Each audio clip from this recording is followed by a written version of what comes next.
പണ്ട് ഇവിടെ മൊത്തം കാടായിരുന്നു എന്നാണ് പറയണത്. അതിഭയങ്കരമായ വനമായിരുന്നു.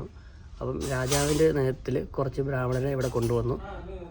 അവരിവിടെ ചെയ്തതെന്ന് പറഞ്ഞാൽ മറ്റേ പൂജയും കാര്യമൊക്കെ ഒരു താമസമൊക്കെ ആയിരുന്നു. പിന്നീട് പാമ്പിൻ്റെ ശല്യം കൊണ്ട് ഇവരൊക്കെ ഇട്ടിട്ട് പോയി. പിന്നെ പരശുരാമ പ്രതിഷ്ഠമായിട്ട് ശിവലിംഗ പ്രതിഷ്ഠ ചെയ്തു. പിന്നീട് ഇതുപോലെ ബ്രാഹ്മണരെയൊക്കെ കൊണ്ടുവന്നു രാജാവിൻ്റെയൊക്കെ. പിന്നും ഈ കാടിൻ്റെ വിഷയവും പാമ്പും അങ്ങനെ ശല്യമൊക്കെ കണ്ടിട്ട് കുറേ കഴിഞ്ഞപ്പോൾ ഇവർ ഇതൊക്കെ ഇട്ട് പോയെന്നാണ്. നമസ്കാരം. പരശുരാമൻ പ്രതിഷ്ഠിച്ച 108 ശിവക്ഷേത്രങ്ങളിലൊന്നായ ഐരാണിക്കുളം ശ്രീ മഹാദേവ ക്ഷേത്രത്തെക്കുറിച്ചാണ് ഈ വീഡിയോയിലൂടെ നമ്മൾ മനസ്സിലാക്കാൻ പോകുന്നത്. തൃശ്ശൂർ ജില്ലയിൽ കൊടുങ്ങല്ലൂർ താലൂക്കിൽ മാളയിൽ നിന്നും ഏകദേശം 6 കിലോമീറ്റർ ദൂരത്തിൽ കുണ്ടൂർക്ക് പോകുന്ന വഴിയിൽ ഐരാണിക്കുളം ഗ്രാമത്തിൽ കൊച്ചിൻ ദേവസ്വം ബോർഡിൻ്റെ കീഴിലുള്ള ഐരാണിക്കുളം മഹാദേവ ക്ഷേത്രം സ്ഥിതി ചെയ്യുന്നു. ഇതുവരെ നിങ്ങൾ ഈ ചാനൽ സബ്സ്ക്രൈബ് ചെയ്തിട്ടില്ലെങ്കിൽ ഇപ്പോൾ തന്നെ സബ്സ്ക്രൈബ് ചെയ്യുവാനും നോട്ടിഫിക്കേഷൻ എനേബിൾ ചെയ്യുവാനും അഭ്യർത്ഥിക്കുന്നു. ഈ വീഡിയോ കണ്ടു കഴിഞ്ഞാൽ വീഡിയോയുടെ ലിങ്ക് നിങ്ങളുടെ കൂട്ടുകാരുമായി ഷെയർ ചെയ്യുവാനും നിങ്ങളുടെ വിലയേറിയ അഭിപ്രായങ്ങൾ രേഖപ്പെടുത്തുവാനും മറക്കരുതേ. ഇവിടെ 2 പ്രധാന ക്ഷേത്രങ്ങൾ നമുക്ക് കാണാം. തെക്കേടത്തപ്പൻ്റെയും വടക്കേടത്തപ്പൻ്റെയും. ക്ഷേത്രത്തിലെ പ്രധാന മൂർത്തികൾ രണ്ടും പരമശിവൻ തന്നെയാണെങ്കിലും ഒന്ന് ലിംഗരൂപമാണെങ്കിൽ മറ്റേത് വിഗ്രഹരൂപമാണെന്ന വ്യത്യാസമുണ്ട്. ശിവന് വിഗ്രഹരൂപത്തിൽ പ്രതിഷ്ഠ അപൂർവമാണെന്നത് ഈ ക്ഷേത്രത്തിൻ്റെ ഒരു പ്രത്യേകതയാണ്. തെക്കേടത്ത് ക്ഷേത്രത്തിൽ ലിംഗസ്വരൂപത്തിലുള്ള മഹാദേവ പ്രതിഷ്ഠയാണ്. വടക്കേടത്ത് ക്ഷേത്രത്തിൽ വിഗ്രഹരൂപത്തിലുള്ള ശിവനോടൊപ്പം അതേ പീഠത്തിൽ പാർവതിയുടെയും സുബ്രഹ്മണ്യ സ്വാമിയുടെയും പ്രതിഷ്ഠകളുണ്ട്. ഇത് മറ്റൊരു വലിയ പ്രത്യേകതയാണ്. 2 പ്രതിഷ്ഠകൾക്കും പ്രത്യേകമായി നാലമ്പലങ്ങളും ബലിക്കല്ലുകളും കൊടിമരങ്ങളുമുണ്ട് എന്നതും ഈ ക്ഷേത്രങ്ങളെ മറ്റുള്ളവയിൽ നിന്നും വ്യത്യസ്തമാക്കുന്നു. ഇവിടെ ഉപദേവതകളായി ഗണപതി, സപ്തമാതൃക്കൾ, വീരഭദ്രൻ, ശാസ്താവ്, ഭുവനേശ്വരി അതായത് കാരോട്ടമ്മ, നാഗദൈവങ്ങൾ, യക്ഷിയമ്മ എന്നിവരും സമീപം പ്രത്യേകം ക്ഷേത്രത്തിൽ മഹാവിഷ്ണുവും സാന്നിധ്യമരുളുന്നു. ധനുമാസത്തിലെ തിരുവാതിര നാളിൽ ആറാട്ടായി 8 ദിവസത്തെ കൊടിയേറ്റ ഉത്സവമാണ് ഇവിടുത്തെ പ്രധാന ഉത്സവം.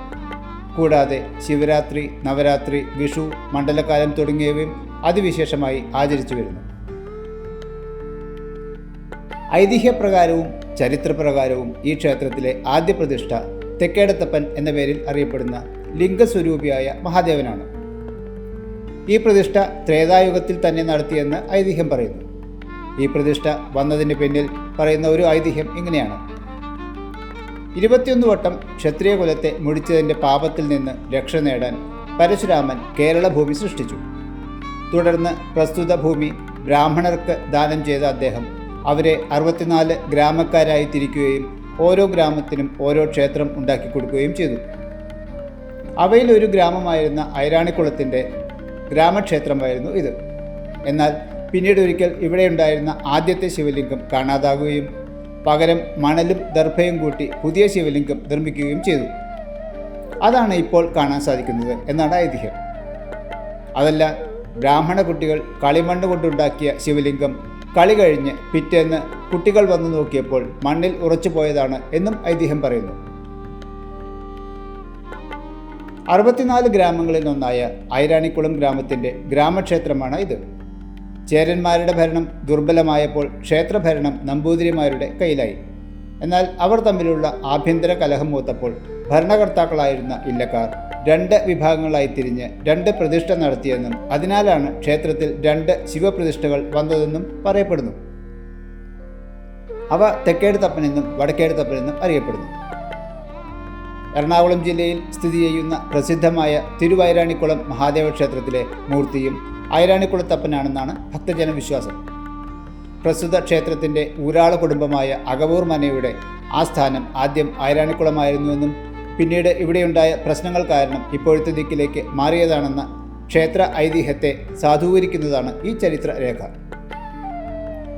ക്ഷേത്രത്തിൽ നിന്നും ക്ഷേത്ര വ്യവസ്ഥ ലംഘിക്കുന്നവർക്കുള്ള ശിക്ഷ, ക്ഷേത്രത്തിന് ദാനം കിട്ടിയ സ്വത്ത് വിവരം മുതലായവ രേഖപ്പെടുത്തിയ ധാരാളം ശിലാലിഖിതങ്ങൾ കണ്ടെത്തിയിട്ടുണ്ട്.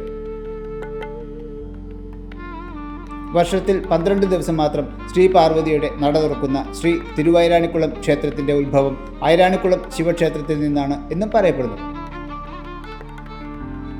ഐരാണിക്കുളം ഗ്രാമത്തിൻ്റെ ഒത്ത നടുക്ക് കിഴക്കോട്ടാണ് ക്ഷേത്ര ദർശനം. പ്രധാന വഴിയിൽ നിന്ന് നോക്കിയാൽ തന്നെ ക്ഷേത്രം മുഴുവനും കാണാവുന്നതാണ്. അവിടെ നിന്ന് അല്പം നടന്നാൽ തന്നെ ക്ഷേത്ര കവാടത്തിന് മുന്നിലെത്താം. ക്ഷേത്രത്തിന് വടക്ക് കിഴക്കും തെക്കുമായി 2 കുളങ്ങളുണ്ട്. ഇവയിൽ ആദ്യത്തേതിന് പുതുക്കുളം എന്നാണ് പേര്. ഇതിനാണ് വലുപ്പവും പ്രാധാന്യവും കൂടുതൽ. തിരുവാതിരക്കാലത്ത് നിത്യേന ഇങ്ങോട്ട് പാർവതീദേവിയുടെ എഴുന്നള്ളത്തും ആറാട്ടും ഉണ്ടാകാറുണ്ട്. ഉത്സവാവസാനം ഭഗവാന്റെ ആറാട്ടും ഇവിടെ തന്നെയാണ്. പുതുക്കുളത്തിൻ്റെ കരയിലാണ് ക്ഷേത്രത്തിൻ്റെ ഉപക്ഷേത്രമായ മഹാവിഷ്ണു ക്ഷേത്രം സ്ഥിതി ചെയ്യുന്നത്. കിഴക്കോട്ട് ദർശനം നൽകുന്ന ഈ ക്ഷേത്രത്തിലെ പ്രതിഷ്ഠ ഭക്തപ്രഹ്ലാദിനെ അനുഗ്രഹിച്ച് ശാന്തനായി നിൽക്കുന്ന നരസിംഹമൂർത്തിയാണ്. ഇവിടെ ഉപദേവതകൾ ആരുമില്ല. ശിവന്റെ രൗദ്രഭാവം കുറയ്ക്കാനാണ് ഈ പ്രതിഷ്ഠ നടത്തിയതെന്നും അതല്ല ശൈവ വൈഷ്ണവ സൗഹൃദത്തിൻ്റെ പ്രതീകമാണെന്നുമെല്ലാം പറഞ്ഞു കേൾക്കുന്നുണ്ട്. എന്തായാലും പ്രധാന ക്ഷേത്രത്തെ അപേക്ഷിച്ച് ഇതിന് പഴക്കം കുറവാണെന്ന് തീർച്ചയാണ്. അഷ്ടമിരോഹിണി, വിഷു, വൈശാഖ മാസം, തിരുവോണം എന്നിവയാണ് ഇവിടെ പ്രധാന ആണ്ടുവിശേഷങ്ങൾ. കൂടാതെ എല്ലാ മാസത്തിലെയും 2 ഏകാദശികളും ഇവിടെ വിശേഷമാണ്. കിഴക്കേ നടയിലൂടെ മതിലകത്തെത്തുമ്പോൾ ആദ്യം കാണാൻ സാധിക്കുന്നത് ഭഗവത് വാഹനമായ നന്ദികേശനെ ശിരസിലേറ്റി ഉയർന്നു നിൽക്കുന്ന വലിയ സ്വർണ്ണ കൊടിമരമാണ്. 2015 ഇവിടെ ഈ കൊടിമരം പ്രതിഷ്ഠിച്ചത്. അതിനു മുമ്പ് അടയ്ക്കാമരത്തിൻ്റെ തടി കൊണ്ടുവന്ന് താൽക്കാലിക കൊടിമരമുണ്ടാക്കിയാണ് ഉത്സവത്തിന് കൊടിയേറ്റിയിരുന്നത്.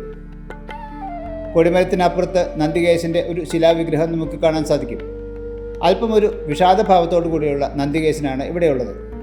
തൻ്റെ ഭഗവാൻ തന്നെ പുറത്താക്കിയതിലുള്ള വിഷാദമാണ് നന്ദിക്കുള്ളതെന്നാണ് ഭക്തജന വിശ്വാസം. ഇതിനുമപ്പുറമാണ് ക്ഷേത്രത്തിലെ പ്രധാന ബലിക്കല്ല്. ഏകദേശം 12 അടി ഉയരം വരുന്ന ഈ ബലിക്കല്ല് കേരളീയ ക്ഷേത്രങ്ങളിലെ ഏറ്റവും ലക്ഷണമൊത്ത ബലിക്കല്ലായി കണ്ടുവരുന്നു. ഏറ്റവും മുകളിലെ ഭാഗമായ പത്മം മുതൽ ഏറ്റവും താഴെയുള്ള ഭാഗമായ പാദുകം വരെയുള്ള എല്ലാ ഭാഗങ്ങളും വാസ്തുശാസ്ത്രപ്രകാരമായ ലക്ഷണങ്ങളൊത്ത് നിർമ്മിച്ചിട്ടുള്ള ഈ ബലിക്കല്ല് പ്രതിനിധീകരിക്കുന്നത് ഭഗവാന്റെ പ്രധാന സൈന്യാധിപനായ ഹരസേനനെയാണ്.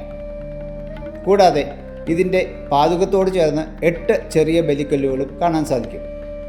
ഇവ ഭഗവാന്റെ ഉപസൈന്യാധിപന്മാരെ പ്രതിനിധീകരിക്കുന്നു. എന്നാൽ അവർക്ക് ഇവിടെയല്ല ബലി തൂക്കുക, പകരം പുറത്തെ ബലിവട്ടത്തിൽ ഇവർക്കായി സങ്കല്പിച്ച സ്ഥാനങ്ങളിലാണ്. ഉത്സവകാലത്ത് ദിക്കുകൊടികൾ സ്ഥാപിക്കുന്നതും ഇവരെ സങ്കല്പിച്ചാണ്.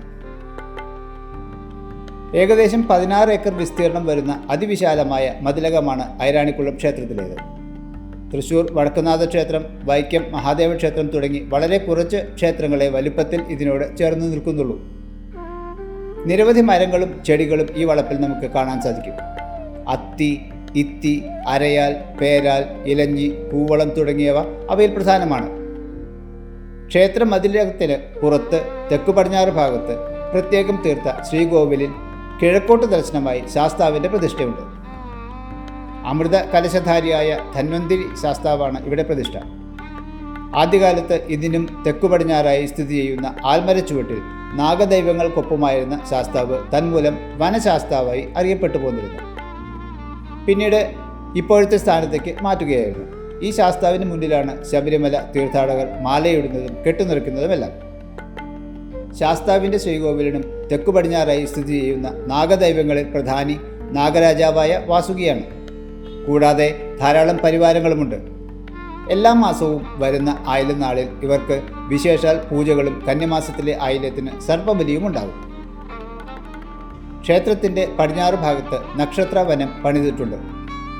അശ്വതി മുതൽ രേവതി വരെയുള്ള 27 നക്ഷത്രങ്ങളുടെയും വൃക്ഷങ്ങൾ വെച്ചുകൊണ്ടുള്ള ഈ പദ്ധതി കൊച്ചിൻ ദേവസ്വം ബോർഡ് നടപ്പാക്കിയതാണ്. ഓരോരുത്തർക്കും അവരവരുടെ നാളിലെ വൃക്ഷത്തിന് വെള്ളമൊഴിക്കാനും പൂജ കഴിക്കാനുമുള്ള അവകാശം നൽകിയിട്ടുണ്ട്. ഇവിടെ നിന്ന് അല്പം മാറിയാണ് നാട്ടിലെ ആദ്യ പ്രതിഷ്ഠയായ കാരോട്ടമ്മയുടെ പ്രതിഷ്ഠ. പരശുരാമൻ ഇവിടെ വരുന്ന കാലത്തെ ഈ നാട്ടിൽ കാരോട്ടമ്മയുടെ പ്രതിഷ്ഠയുണ്ടായിരുന്നു എന്നാണ് ഭക്തവിശ്വാസം. ചരിത്രപ്രകാരവും ശാക്തേയ ആരാധനകൾക്കാണ് കേരളത്തിൽ പഴക്കം. തന്മൂലം ഒരു ഉപദേവതയേക്കാൾ പ്രാധാന്യത്തോടെയാണ് ഇവിടെ കാരോട്ടമ്മയെ കണ്ടുവരുന്നത്. പ്രധാന ക്ഷേത്രത്തിന് അനഭിമുഖമായി പടിഞ്ഞാറോട്ടാണ് ഇവിടുത്തെ ദേവിയുടെ ദർശനം. ക്ഷേത്ര സങ്കേതത്തിൽ പടിഞ്ഞാറോട്ട് ദർശനം നൽകുന്ന ഏക പ്രതിഷ്ഠയാണ് ഇത്. മേൽക്കൂരയില്ലാത്ത ഒരു ശ്രീകോവിലാണ് ഇവിടെയുള്ളത്. കരിങ്കല്ലിൽ തീർത്ത ഒരു കണ്ണാടി വിഗ്രഹമാണ് ഇവിടെ പ്രതിഷ്ഠ. ഏകദേശം 2 അടി ഉയരം വരും. വനദുർഗ, ഭദ്രകാളി, ഭുവനേശ്വരി എന്നീ 3 സങ്കല്പങ്ങൾ ഇവിടെയുണ്ട്. പണ്ട് ഇവിടെ വലിയൊരു അരയാൽ മരമുണ്ടായിരുന്നു. അതിൻ്റെ ചുവട്ടിലായാണ് ഇവിടെ വിഗ്രഹമുണ്ടായിരുന്നത്. പിൽക്കാലത്ത് ഒരു മഴക്കാലത്ത് പ്രസ്തുത ആൽമരം മറിഞ്ഞു വീഴുകയും തൽസ്ഥാനത്ത് മേൽക്കൂരയില്ലാത്ത ഒരു ശ്രീകോവിൽ പണിയുകയുമായിരുന്നു. ഇവിടെ പൂജകൾ നടത്തുന്നത് വടക്കേഴുത്ത് ക്ഷേത്രത്തിലെ മേൽശാന്തിയാണ്. എല്ലാ ചൊവ്വാഴ്ചകളിലും വെള്ളിയാഴ്ചകളിലും ഇവിടെ ഗുരുതിയുണ്ട്. മേടമാസത്തിലെ 10-ാമതേം ദിവസം ഇവിടെ അതിവിശേഷമായ ദേശഗുരുതിയും ഉണ്ടാകും. സാധാരണ ഗുരുതിയുടെ ഇരട്ടിയിലധികം പരിപാടിയാണ് ഈ സമയത്തുണ്ടാകുക. ഇതിനായി പാർവതി ദേവിയെ വടക്കേടത്ത് നിന്ന് എഴുന്നള്ളിച്ചു കൊണ്ടുവരുന്ന ചടങ്ങുമുണ്ട്. തെക്കേടത്ത് ക്ഷേത്രത്തിൻ്റെ വടക്കു ഭാഗത്താണ് വടക്കേടത്ത് ക്ഷേത്രം സ്ഥിതി ചെയ്യുന്നത്. തെക്കേടത്ത് ക്ഷേത്രത്തെ അപേക്ഷിച്ച് പഴക്കവും വലുപ്പവും കുറവാണ് ഇതിന്. ഊരാളന്മാരായ നമ്പൂതിരിമാർ തമ്മിലുള്ള സ്പർദ്ധ മൂലമാണ് ഇവിടെ ഇങ്ങനെയൊരു ക്ഷേത്രം വന്നതെന്ന് പറയപ്പെടുന്നു. തെക്കേടത്ത് ക്ഷേത്രത്തിലെ പോലെ ഇവിടെയും ശ്രീകോവിലും നാലമ്പലവും ബലിക്കല്ലും കൊടിമരവുമുണ്ട്. ഇവിടെയുള്ള കൊടിമരവും 2015 പ്രതിഷ്ഠിച്ചത്. ഭഗവത് വാഹനമായ നന്ദിയെ ശിരസിലേറ്റുന്ന ഈ കൊടിമരത്തിന് തെക്കേടത്തുള്ളതിനേക്കാൾ ഉയരം കുറവാണ്. എങ്കിലും ഇരു ക്ഷേത്രങ്ങളിലെയും ഉത്സവം ഒരുമിച്ചാണ് നടത്തുന്നത്. ഇവിടെയുള്ള വലിയ ബലിക്കല്ലിനും തെക്കേടത്തെ വലിയ ബലിക്കല്ലിനേക്കാൾ ഉയരം കുറവാണ്. തന്മൂലം പുറമേ നിന്ന് നോക്കിയാൽ തന്നെ വിഗ്രഹം കാണാൻ സാധിക്കും. ഇവിടെ നാലമ്പലം പൂർണ്ണമായി തന്നെ നിർമ്മിച്ചിട്ടുണ്ട്. ശിവൻ വിഗ്രഹരൂപത്തിൽ കുടികൊള്ളുന്ന അപൂർവം ക്ഷേത്രങ്ങളിലൊന്ന് എന്ന വലിയ പ്രത്യേകതയുണ്ട് വടക്കേഴത്ത് ക്ഷേത്രത്തിന്. തെക്ക് ഭാഗത്ത് ശിവനും വടക്ക് ഭാഗത്ത് പാർവതിയും നടുക്ക് സുബ്രഹ്മണ്യനുമാണ് ഇവിടുത്തെ പ്രതിഷ്ഠകൾ. ശിവോമാസ്കന്ധം മൂവരും കിഴക്കോട്ടാണ് ദർശനം നൽകുന്നത്. പഞ്ചലോഹത്തിൽ തീർത്ത വിഗ്രഹങ്ങളാണ് ഇവിടെയുള്ളത്. ഇവയിൽ ശിവന്റെയും പാർവതിയുടെയും വിഗ്രഹങ്ങൾക്ക് ഏകദേശം 3 അടി വീതവും സുബ്രഹ്മണ്യ വിഗ്രഹത്തിന് 1.5 അടിയും ഉയരം വരും. കേരളത്തിൽ മറ്റൊരിടത്തും ഇത്തരത്തിൽ പ്രതിഷ്ഠയില്ല. ഇനി ക്ഷേത്ര ദർശനക്രമം എങ്ങനെയാണെന്ന് നോക്കാം. ക്ഷേത്ര ദർശനത്തിന് പ്രത്യേകം ക്രമമുണ്ട് ഇവിടെ. കിഴക്കേ നടയിലൂടെ വന്ന് തെക്കേടത്തപ്പനെയാണ് ആദ്യം ദർശിക്കേണ്ടത്. പിന്നീട് തെക്ക് പടിഞ്ഞാറ് ഭാഗത്തുള്ള ശാസ്താവിനെ തൊഴുത് നാഗങ്ങളെയും ദർശിക്കണം. അതിനുശേഷം കാരോട്ട് ഭഗവതി നനദുർഗ ദർശിച്ച് വടക്ക് ഭാഗത്ത് ക്ഷേത്ര മതിൽക്കെട്ടിന് പുറത്തുള്ള വിഷ്ണു ക്ഷേത്രത്തിൽ ചെന്ന് നരസിംഹരൂപിയായ മഹാവിഷ്ണുവിനെ ദർശിച്ച് തിരിച്ചു വന്നു വേണം വടക്കേടത്തപ്പനെ ശിവോമാസ്കന്ധരെ ദർശിക്കുവാൻ. വിശേഷ ദിവസങ്ങൾ: കൊടിയേറ്റുത്സവം, തിരുവാതിര ഇവയാണ് വിശേഷ ദിവസങ്ങൾ. ധനുമാസത്തിലെ തിരുവാതിര നാളിൽ ആറാട്ട് വരത്തക്ക വിധത്തിലുള്ള 8 ദിവസത്തെ കൊടിയേറ്റുത്സവമാണ് ഐരാണിക്കുളം ക്ഷേത്രത്തിലെ പ്രധാന ആണ്ടുവിശേഷം. ധ്വജാതി മുറയനുസരിച്ച്, അതായത് കൊടിയേറ്റത്തോടെ ആരംഭിക്കുന്ന മുറയനുസരിച്ച് നടക്കുന്ന ഈ ഉത്സവത്തോടനുബന്ധിച്ച് നിരവധി വിശേഷാൽ പൂജകളും കലാപരിപാടികളും ഉണ്ടാകും. പണ്ടുകാലത്ത് വൃശ്ചികത്തിലെ തിരുവാതിര മുതൽ ധനുവിലെ തിരുവാതിര വരെ 28 ദിവസത്തെ ഉത്സവമുണ്ടായിരുന്നു. പിന്നീട് പല കാലത്തായി വന്ന പ്രശ്നങ്ങൾ മൂലം ഉത്സവം 8 ദിവസമാക്കി കുറയ്ക്കുകയായിരുന്നു. എങ്കിലും പ്രൗഢിയോടുകൂടി തന്നെ ഉത്സവം ആചരിച്ചു വന്നു. ഉത്സവത്തിന് തൊട്ടു മുമ്പുള്ള ദിവസങ്ങളിൽ വിശേഷാൽ ശുദ്ധിക്രിയകൾ നടത്തിവരുന്നു.